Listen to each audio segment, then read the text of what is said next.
Saudara, Anda menyaksikan Kompas Bisnis bersama saya Putri Oktaviani. Secara mengejutkan atau di luar ekspektasi, rapat Dewan Gubernur Bank Indonesia menurunkan suku bunga acuan atau BI rate ke 5,75%.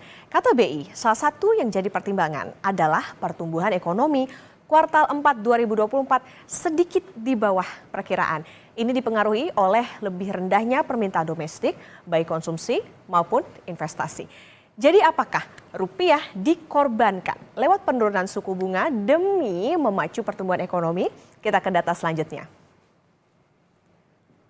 Nah ini saudara, rapat Dewan Gubernur dilakukan selama 2 hari yaitu 14 dan 15 Januari 2025. Hasilnya memutuskan bahwa BI rate turun 25 basis poin menjadi 5,75%. Lihat datanya di layar Anda. Desember kemarin ada di 6%. Ini. Kemudian di Januari ini menjadi 5,75%. Bank Indonesia bilang akan terus mengarahkan kebijakan moneter untuk menjaga inflasi dalam sasarannya dan nilai tukar yang sesuai fundamental dengan tetap mencermati ruang untuk mendorong pertumbuhan ekonomi. Ini disesuaikan dengan dinamika yang terjadi pada perekonomian global dan nasional. Apa kata kunci penjelasan Bank Indonesia ini? Ada inflasi, rupiah sesuai fundamental dan mendorong pertumbuhan ekonomi. Kami ulang saudara, keputusan penurunan suku bunga ini demi mendorong pertumbuhan ekonomi. Bagaimana respon rupiah atas kebijakan suku bunga longgar ini? Kita ke data berikutnya. Nah ini dia, rupiahnya langsung jatuh dan tembus di atas 16.300 terhadap dolar Amerika Serikat. Ini adalah kurs tengah Bank Indonesia atau JISDOR 15 Januari 2025 ditutup pada level 16.311. Fluktuasi rupiah terlihat lewat grafis berikut ini saudara. Di akhir 2024, rupiah ini sempat menguat di level 16.100-an atau 16.159. Nah kemudian hitungan Bank Indonesia nilai tukar rupiah terhadap dolar Amerika Serikat pada Januari 2025 hingga 14 Januari 2025 hanya melemah sebesar 1 persen poin dari level nilai tukar akhir di 2024. Kami pakai data Bloomberg. Saat indeks dolar ada di posisi bawah di 27 September 2024, tepatnya indeks dolar ada di 100,38, sedangkan pada 13 Januari naik ke 109,95. Ada kenaikan hampir 10 persen poin. Rupiah saat bersamaan ada di posisi 15.125 dan melemah 16.275 atau melemah sekitar 7,6%. Ada perbedaan besaran penguatan dolar dan pelemahan rupiah. Rupiah melemah asal pertumbuhan bisa membaik. Kembali ke pertumbuhan ekonomi. Apa kata Bank Indonesia? Kita ke data berikutnya. Ini kata Bank Indonesia, ekonomi Indonesia tumbuh baik dengan kecenderungan lebih rendah dari perakiraan sebelumnya. Ini kami pakai ya penjelasan Bank Indonesia tentang ekonomi yang di bawah ekspektasi ini. BI bilang seperti ini, pertumbuhan ekonomi di triwulan 4 2024 ini sedikit di bawah perakiraan dipengaruhi oleh lebih rendahnya permintaan domestik, baik konsumsi maupun investasi. Secara keseluruhan pertumbuhan ekonomi 2024 diperkirakan sedikit di bawah titik tengah di kisaran 4,7 sampai 5,5%. Pada 2025 pertumbuhan ekonomi diperkirakan juga cenderung lebih rendah dari perakiraan sebelumnya. Ekspor diperkirakan lebih rendah sehubungan dengan melambatnya permintaan dari negara-negara mitra dagang utama, kecuali Amerika Serikat.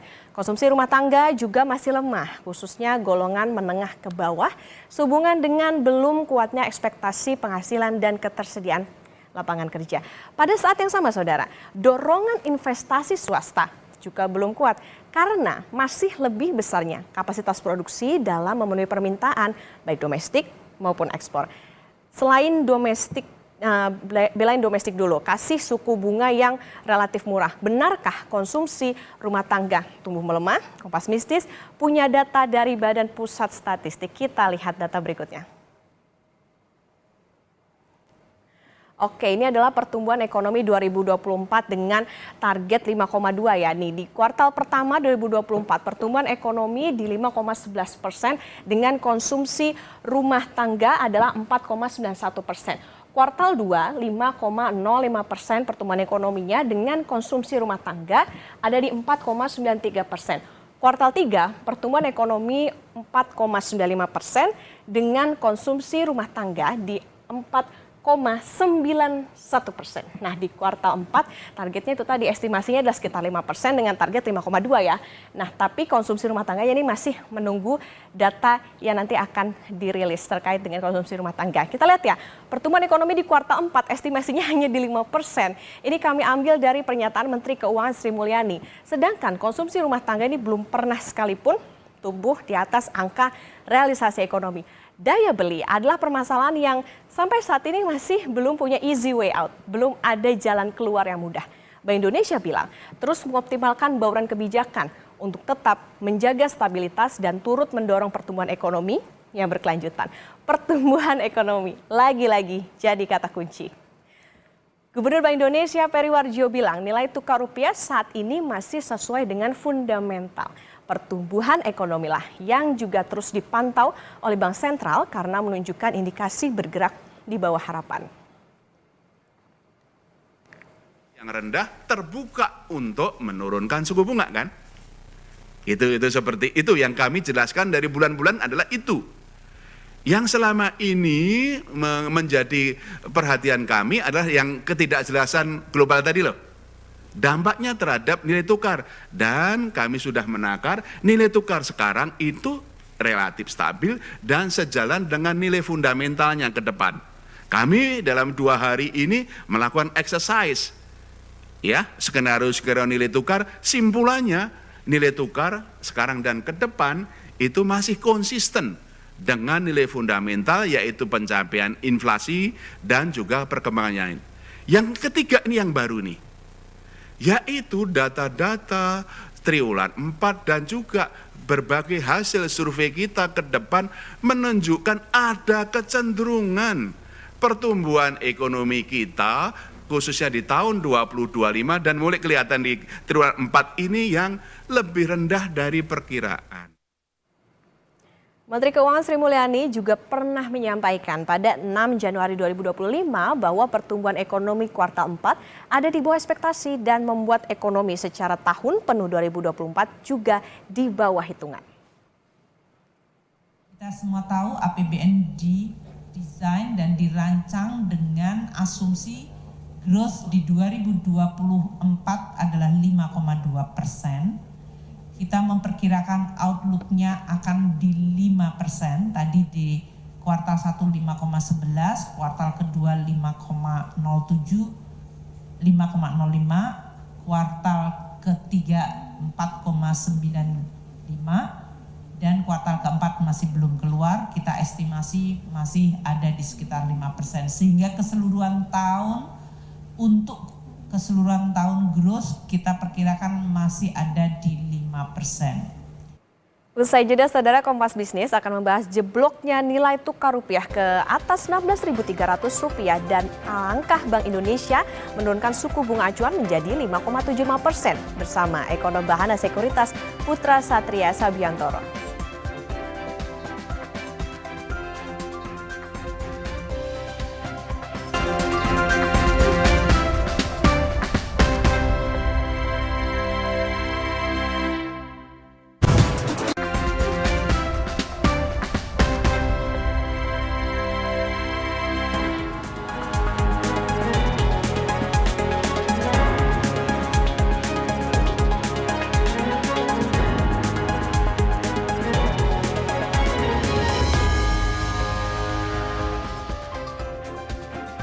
Saudara, setelah Bank Indonesia menurunkan suku bunga acuan menjadi 5,75%, rupiah jeblok ke atas 16.300 per dolar Amerika Serikat. Lebih lengkap soal kebijakan BI dan jebloknya nilai tukar rupiah terhadap dolar Amerika Serikat, sudah bergabung ekonom Bahana Sekuritas Putra Satria Sabijantoro. Selamat pagi, Mas Putra. Selamat pagi, Pak Okta. Mas Putra, BI Rate turun saat asing keluar pasar dan ya bikin rupiah mengarah ke 16.500. Bukankah kebijakan moneter longgar ini anomali dan kontraproduktif meski Gubernur BI bilang ya rupiah masih sesuai dengan fundamental? Betul, yang kaget itu bukan hanya Kompas TV ya, itu kami di pasar juga kaget karena ekspektasi pasar itu sebenarnya adalah rate hold atau tidak berubah, atau bahkan dalam seminggu terakhir itu investor-investor kami di sekuritas bertanya apakah BI rate bisa naik, gitu loh. Kapan timing yang tepat untuk BI rate-nya itu naik? Karena kebijakan moneter itu dan mata uang biasanya simple ya, Okta ya, bahwa uang akan mengalir ke negara yang suku bunganya lebih tinggi. Dan saat uang itu mengalir itu memperkuat nilai tukar, gitu. Jadi ada namanya interest rate differential atau perbedaan suku bunga. Nah, Bank Indonesia memutuskan untuk menurunkan suku bunga saat ekspektasi suku bunga di seluruh dunia, terutama di Amerika Serikat, sedang naik. Jadi ini keputusan yang kalau di pasar lihatnya cukup kontroversial, dan tidak heran setelah keputusan ini mulai banyak pelaku pasar yang memprediksi bisa adanya pelemahan dari nilai tukar rupiah lanjutan. Dan memang beruntungnya memang data Amerika Serikat kemarin ya lihat ada hanya sedikit pelemahan ekonomi, sehingga kemungkinan besar pelemahan rupiah masih bisa relatif terkendali dalam 1-2 hari ke depan.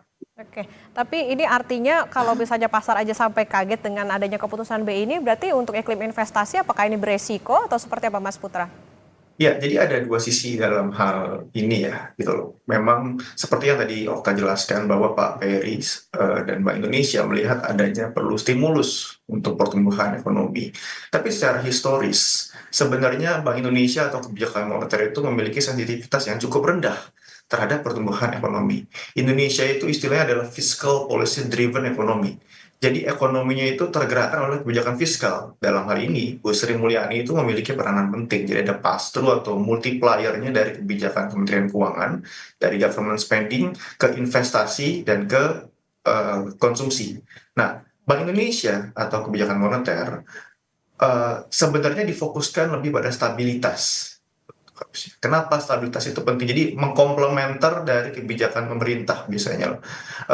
Kenapa stabilitas itu penting? Karena kalau rupiah melemah ke 16.500, 16.600, atau 16.800, pasti iklim investasi kan juga akan terganggu. Perusahaan-perusahaan mau melakukan ekspansi bisnis itu juga khawatir karena input-input perusahaan, terutama di manufaktur, banyak yang dalam US dollar. Sehingga seharusnya gitu loh, jika memang nanti rupiah itu melemah akibat dari pemotongan suku bunga, juga ada dampak negatifnya ke pertumbuhan ekonomi ke depan. Oke, ini yang perlu diperhatikan soal bagaimana stimulus yang nantinya akan diberikan untuk bisa menjaga stabilitas karena tadi ya dikhawatirkan dana asing nih ngacir dari Indonesia. Mas Putra, kita coba pakai sudut pandang lain di luar dana asing. Apakah berarti ya ada indikator pelemahan ekonomi, konsumsi, kemudian kondisi perbankan lebih mengkhawatirkan sampai Bank Indonesia nih berani bertaruh dengan membiarkan rupiah terbebani. Artinya nih ya ngorbanin rupiah kah demi pertumbuhan ekonomi? Ya, seperti yang saya sampaikan sebelumnya ya. Jadi keputusan ini sebenarnya kalau kita lihat, kalau saya berdiskusi dengan investor-investor di pasar modal, ini adalah keputusan yang sangat beresiko. Gitu. Karena memang bank sentral di seluruh dunia itu trennya justru sedang dalam istilahnya itu hawkish atau sedang menaikkan suku bunga gitu loh. Tren secara suku bunga globalnya itu juga cukup tinggi gitu. Nah, bagaimana terhadap iklim investasi, kita bisa lihat ya bahwa dalam 1 bulan terakhir pelemahan rupiah itu yang terdalam di Asia, melemah 1,9% dibandingkan mata uang seperti India, Malaysia, negeri itu hanya melemah 1 hingga 1,5%. Jadi memang ada seperti kekhawatiran ya dari investor asing. Kenapa? Karena investor asing itu kan saat memegang aset pasar saham atau pasar obligasi kan dalam mata uang rupiah. Mereka masukkan dolar. Jadi saat rupiah terdepresiasi itu ada yang namanya FX loss atau ada satu kerugian yang didapatkan oleh mereka gitu loh. Jadi saat nilai tukar rupiah itu tidak didukung atau tidak disupport dengan baik, ini bisa menyebabkan memang ada kekhawatiran investor dalam jangka pendek. Oke, ini menjadi keputusan yang cukup beresiko yang memang diambil Bank Indonesia, tapi nanti tentu kita bagaimana tadi balik lagi soal bagaimana stimulus yang akan diberikan. Mas Putra, jadi kalau kita bicara soal tadi disinggung data inflasi Amerika Serikat, ini seberapa akan berdampakkah? Karena memang kalau ke rupiahnya seperti apa nilai tukarnya sampai 16 Januari pagi, indeks dolar ada di 109. Ya, ya, betul. Nah, kita harus fokus pada data yang bersifat fundamental jangka menengah hingga jangka panjang. Memang betul, data inflasi Amerika Serikat semalam itu di bawah konsensus. Jadi ada satu pelemahan dolar dalam jangka pendek itu. Tapi kita mesti fokus pada hal-hal yang bersifat substansial. Misalnya, semalam itu harga minyak naik dengan cukup drastis loh. Sekarang sudah di atas 80 US dollar per barrel. Kita tahu salah satu konsumen terbesar atau kebutuhan dolar terbesar di Indonesia adalah dari impor minyak. Nah, kita sebentar lagi masuk periode yang secara tekanan dalam nilai tukar rupiah itu bisa besar. Itu kenapa? Karena mulai bulan Maret itu kita kan lebaran. Kalau lebaran itu ada mudik. Biasanya impor BBM atau konsumsi BBM sebelum mudik itu tinggi. Juga untuk impor barang-barang konsumsi. Kebutuhan dolarnya pun tinggi, bisa menekan rupiah. Sebentar lagi kita akan masuk bulan Mei dan Juni. Bulan Mei dan Juni itu adalah bulan yang biasanya pembayaran utang luar negeri dan pembayaran dividen. Jadi investor memindahkan dolarnya itu ke luar negeri. Jadi tekanan rupiahnya itu juga bisa tinggi.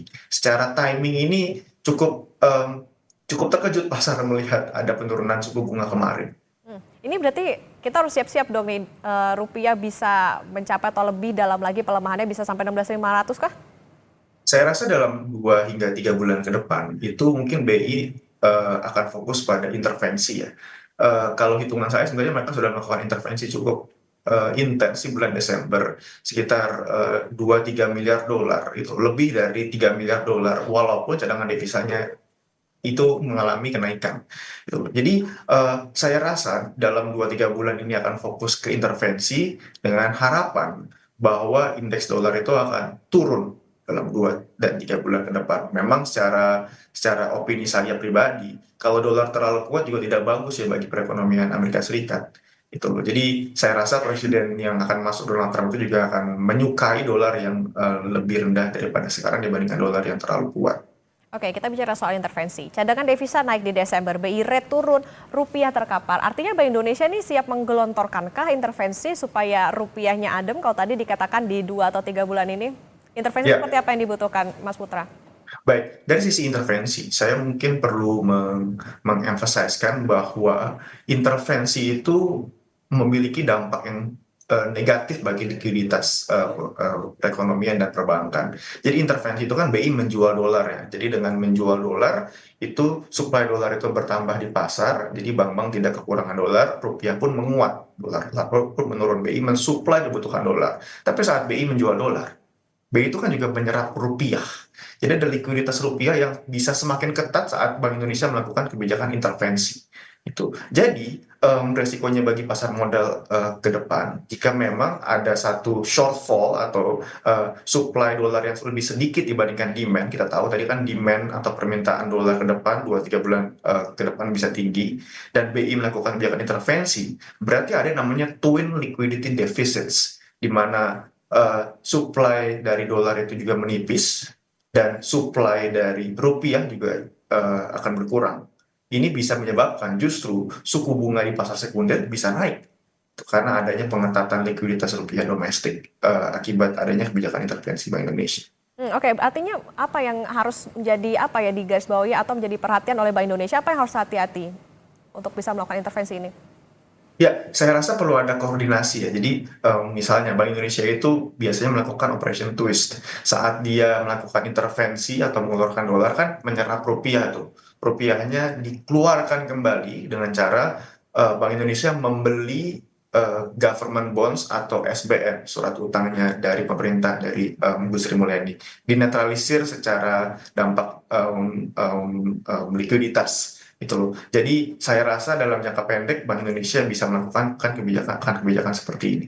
Oke, Mas Putra, kami mengonfirmasi terlebih dahulu, bukankah mengukur nilai wajar rupiah ini cukup sederhana? Lihat aja indeks dolar naik sudah berapa, kemudian kemarin kan rupiah cuma melemah sedikit lah, lebih separuh dari besar kenaikan indeks dolar. Hitungan awam pakai rumus ini, nilai wajar rupiah sudah di atas 17.000, tepatkah hitungan ini, Mas? Persis sekali, observasi dari Okta itu sangat akurat bahwa dalam 2 bulan terakhir sebenarnya dolar itu menguat 7%, tapi rupiah baru terdepresiasi itu sekitar 3%. Dan yang menariknya itu loh, jadi kami memang melihat ini dari Bahana melihat 2 bulan lalu saat rupiah di 15.800 ini rupiahnya ini bersifat overvalued. Jadi seharusnya lebih lemah dibandingkan yang sekarang. Nah, bagaimana secara outlook-nya itu ke depan? Kalau diperhatikan, pelemahan rupiah dalam 1 bulan terakhir itu kan 2% itu terdalam di Asia. Pelemahan rupiah itu mulai terjadi lebih intens di hari-hari setelah tahun baru gitu loh, karena ada kebutuhan dolar yang tinggi di yang Januari, dan saya ya rasa ya sekarang ini rupiah dalam proses mengejar fair value-nya di level 16.300 hingga 16.500. Kita bisa lihat ya pagi ini, walaupun mata uang di Asia secara umum itu menguat, didorong oleh Japanese yen ya, yen Jepang yang menguat, tapi rupiah relatif stabil gitu loh, atau tidak menguat sebesar dari mata-mata uang di Asia yang lainnya. Saya rasa ada dampak dari kebijakan moneter BI yang bersifat longgar, dan ini tekanan ke nilai tukar rupiahnya belum tentu langsung sekarang, bisa 2 hingga 3 bulan ke depan. Oke, Mas Putra, singkat saja ini soal konsumsi rumah tangga, kami singgung soal konsumsi rumah tangga yang lemah. Apakah daya beli lagi masalahnya, dan mungkinkah pertumbuhan ekonomi bisa naik kalau tadi rupiahnya melemah? Ya, saya rasa biasanya dampak dari pelemahan nilai tukar ke Indonesia terutama konsumsi itu dalam jangka menengah ya, jadi tidak langsung, dan bahkan dampak langsungnya tuh minim gitu. Seperti yang tadi saya jelaskan, Indonesia itu berupa kebijakan fiskal. Jadi misalnya nih, saat Pak Prabowo melaksanakan makan bergizi gratis dengan efisien, dengan sangat targeted, dengan semuanya baik, itu bisa meningkatkan pertumbuhan ekonomi mungkin lebih tinggi dibandingkan kalau misalnya rupiahnya menguat gitu loh. Jadi saya ingin mengulang poin saya yang penting bahwa kebijakan fiskal gitu atau Kementerian Keuangan sebenarnya jauh lebih berpengaruh untuk mengerek pertumbuhan ekonomi dan konsumsi dibandingkan kebijakan moneter dari Bank Indonesia, terutama suku bunga. Oke, kebijakan fiskal lebih berpengaruh terhadap pertumbuhan ekonomi dibandingkan kebijakan moneter, tapi tentu bagaimana kebijakan yang diambil Bank Indonesia ini kita tunggu bagaimana stimulus maupun juga intervensi yang dilakukan supaya jangan sampai rupiah lagi-lagi semakin terperosok, karena ya diharapkan nggak sampai 16.500 nih gitu, karena sekarang juga sudah terus-menerus semakin melemah. Terima kasih Mas Putra Satria Sabijantoro, ekonom Bahana Sekuritas, sudah bersama di Kompas Bisnis. Sehat selalu. Dan selalu